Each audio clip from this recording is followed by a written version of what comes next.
नमस्कार. आज मी तुम्हाला एक अशा ठिकाणी घेऊन जाणार आहे जिथे खरोखरच उत्साह काय असतो, जल्लोष काय असतो तो बघायला मिळणार आहे. म्हणजेच आज नारळी पौर्णिमेचा दिवस आहे आणि गड क्रमांक 182 महाराष्ट्र नवनिर्माण सेनेतर्फे आज माहीम येथे नारळी पौर्णिमेचा उत्सव साजरा करण्यात आला. कोळी बांधवांनी हा नारळी पौर्णिमा सण कसा साजरा केला हे आपण बघूया.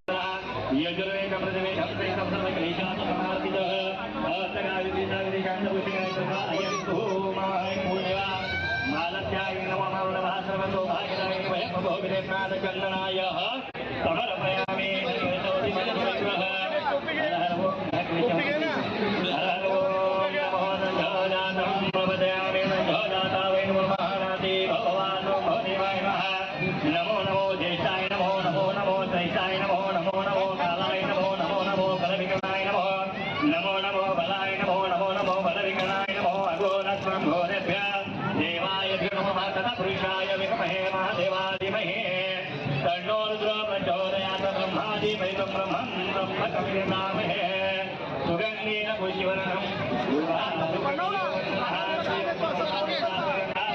देवदेवताय नमः सकल पूजार्थं समर्पयामि.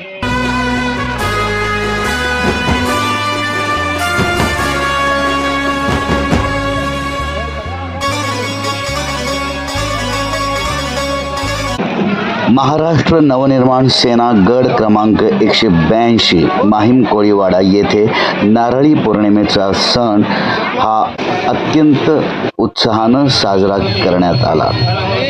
या नारळी पौर्णिमेच्या उत्सवात महाराष्ट्र नवनिर्माण सेनेचे आदरणीय नेते सन्माननीय श्री नितीन सरदेसाई साहेब, त्यासोबत सौ रीटा ताई गुप्ता, महिला सरचिटणीस महाराष्ट्र नवनिर्माण सेना, त्याचबरोबर श्री यशवंत किल्लेदार उपमुंबई अध्यक्ष महाराष्ट्र नवनिर्माण सेना यांच्या शुभ हस्ते सुवर्ण नारळाची आणि कलशाची पूजा अर्चा केली गेली.